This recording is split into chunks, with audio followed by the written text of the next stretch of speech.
Hoy en Leyendas Gols Media repasamos la plantilla mítica del Castellón de principio de los años 70 que consiguió el ascenso a Primera División en la temporada 71-72 y un año después acabó en quinta posición, la mejor de la historia albinegra, y se coló en la final de la Copa del Rey.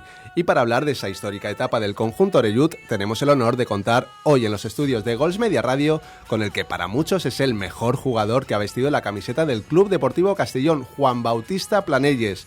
Planelles nació en Burriana en 1951 y tras fichar siendo juvenil por el Real Madrid, se fue cedido al Castellón, en donde se convirtió en todo un símbolo para la afición de Castalia, ya que fue uno de los artífices de los dos ascensos a Primera División en los años 70 y el primer futbolista en llegar a la selección española jugando en el conjunto orellut. Buenas tardes, Juan Planelles. Hola, muy buenas.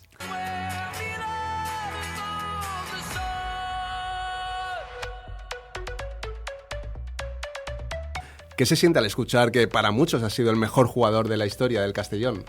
Hombre, para algunos, algunos te discutirían esta cuestión y yo sobre todo, yo creo que es un poco exagerado.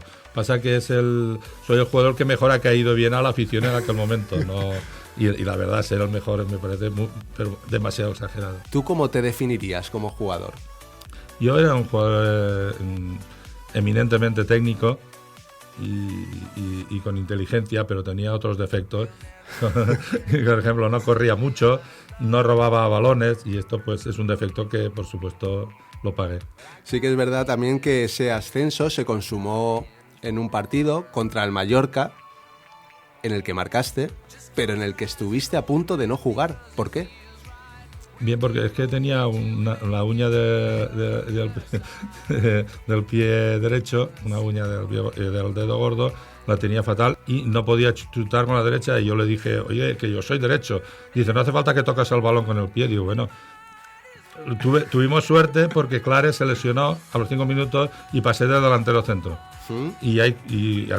Antes podía jugar delantero centro sin saber tocar el balón, solo con la cabeza era suficiente, y eso pasó, marqué de cabeza. Dicen las crónicas de la época que hacíais uno de los fútbol más vistosos de la Primera División. Sí, en aquel momento, cuando el fútbol español en general, excepto el Barça y algo más, era un fútbol de garra, de fuerza, nosotros tocábamos muy bien el balón, pero eso a veces es bueno y en otras ocasiones es malo. Y al tocar el balón, nuestro fútbol era muy vistoso, pero a lo mejor no era tan efectivo como otros. En aquella época el Castellón tenía muy buena cantera, tenía jugadores como Ribes, como Roberto, como Ramírez, como Conde, Ibeas, jugadores de tal manera que el Castellón en segunda en aquel momento la federación obligaba a jugar con 2 sub-20, vosotros nos acordaréis, y nosotros jugamos con 7 u 8 sub-20 y los otros equipos no encontraban a nadie.